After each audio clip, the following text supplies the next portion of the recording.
Part of the job of teaching is to, first of all, identify very strategically what we want students to learn, be very clear in our minds. But then once we've identified that, one of the things that's really important for us to do is to assess where students are in relation to that goal. So we want to think about assessment in a very specific and strategic way in this session. We want to talk about informal assessment. Often when we think about assessment, we think about some big test at the end. We think about a big test that they have to take maybe to finish out that grade or to finish up high school or whatever. But there's a lot of other types of assessment that go on in the classroom. And we very strategically today want to talk about informal assessment. Informal assessment is all about informing you as the teacher as well as the student. Informing us how we want to teach better. So we want to look at three different aspects of informal assessment today. First of all, when do we need to assess students?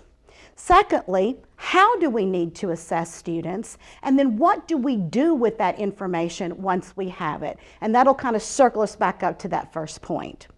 When do we need to assess students? Well, there are actually several points at which we want to assess our students. Before we begin a unit of study, a section of study, a chapter in our text, we might want to find out what students already know about that. So we might do a type of pre-assessment. Now that can be formal in the form of a quiz or a test, but often that's done informally, where I ask students questions. What do you already know about this particular subject? Tell me about an experience when, so that we can start to get the information that students already know about that subject. We might use a KWL chart. What do students know?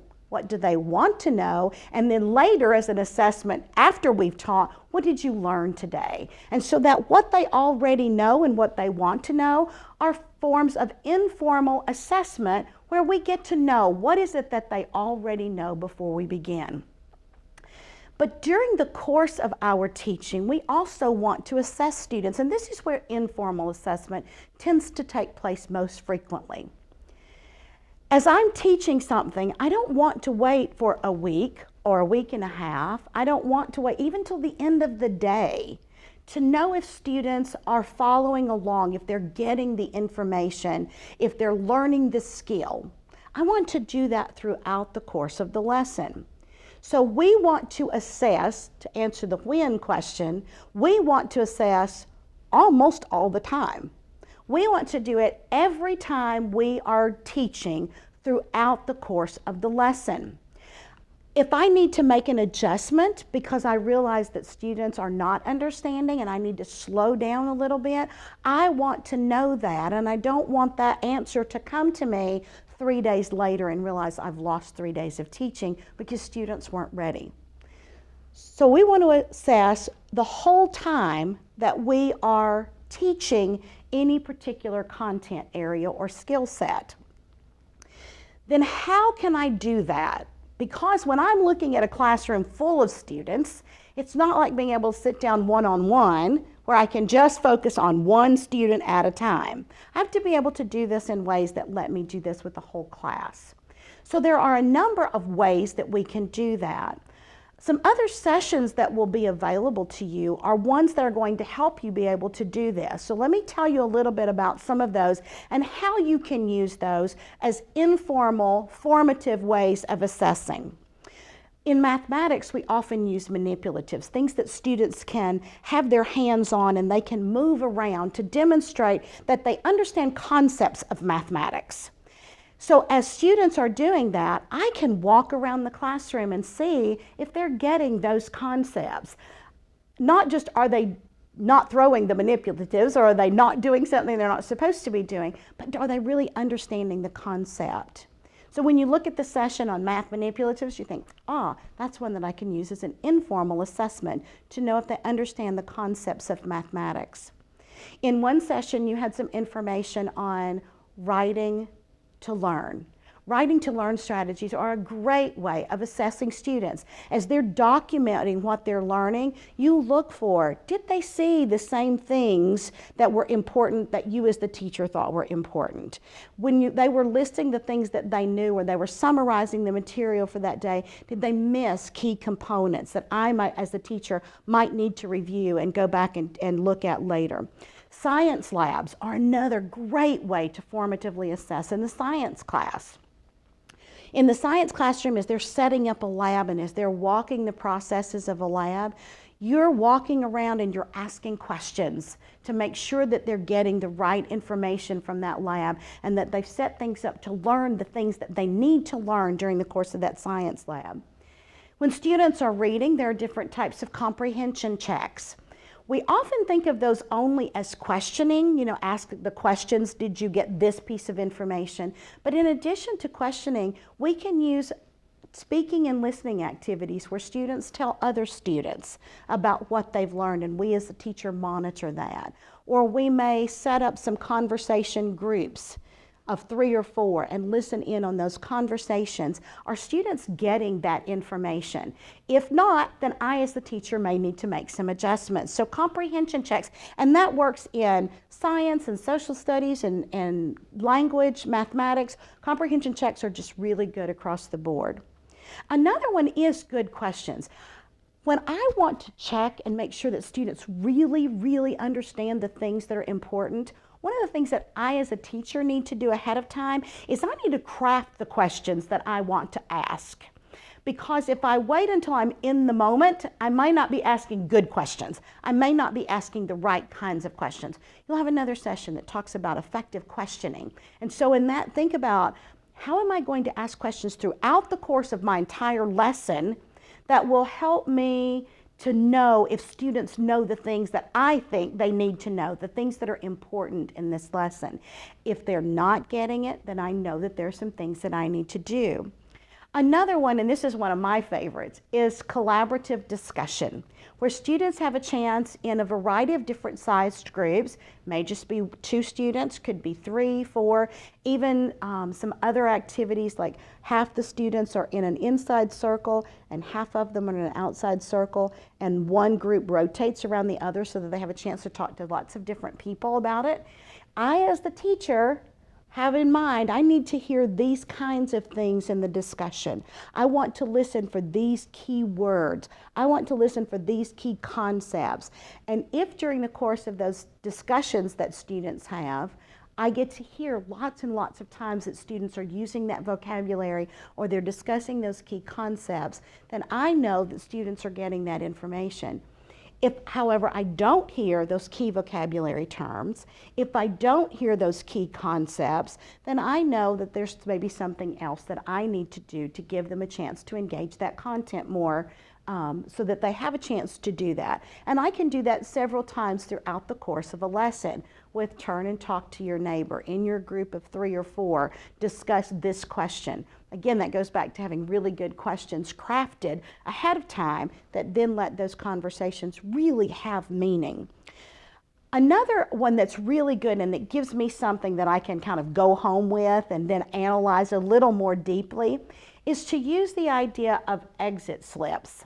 At the end of the day, you give students a question, a math problem, a concept, and you give them just a few minutes to write down their thinking. Work the problem, give an answer to. They may even pose a question that will guide what you want to do the next day. And that's their exit from the lesson that day. It allows them to summarize their thinking or to let you know what gaps they think they have in their understanding. You can take those home then and you can kind of look for patterns.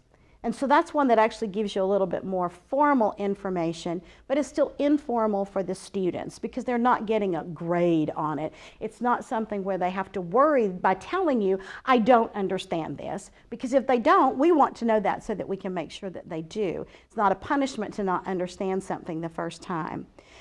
As we are assessing students, we can use a variety of these. We can use a collection of these. It doesn't have to be all one in one day. We might have a discussion with 2 or 3 students early in the lesson to check that first step of understanding. Then we may want to go to writing to learn strategy later in the lesson, and then teach a little bit more, and then we may want to do some questioning activities where we're getting to critical thinking and application.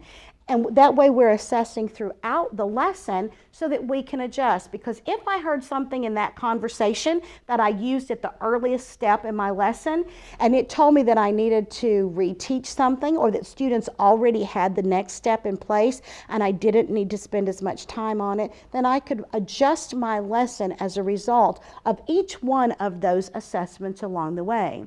Now, as I do each one of these assessments, and I do these throughout the course of the lesson, then I need to make some decisions as a teacher. This is the what do I do with this information? And this is one of those things that when you are beginning to teach, it's a little scary. Later, you become much more adept at doing this. But when I see this information that's coming to me through these informal assessments, one of the things that's really important is that I am willing to learn from that immediately and respond. So if I have students do an assessment early in the lesson, something where I'm making sure that they're getting something, and they don't have the information and they're not confident in that skill, then I need to stop. Don't want to keep going with the lesson. I need to stop. I need to pause and review some critical things. Make sure that they have that, assess again, and be willing to not move on if they don't have it. However, I might assess and think that I needed to break that down into lots of little pieces for them to understand, and in the course of an assessment find out, oh wow, they've already made that application. They have already done the critical thinking aspect of that. And no, I can skip this next part, or I can spend a lot less time on this next part and be able to move that lesson along much more quickly. The one thing that we never want to do with informal assessment is ignore it. We need to make it useful. We need to make it useful not only to us as teachers, but it's wonderful if students feel like that is useful to them. That's why I think the idea of having them pose questions can be so powerful sometimes. For a student to say, I know this part, but I know I don't know this part. So here's my question so that I can better understand it.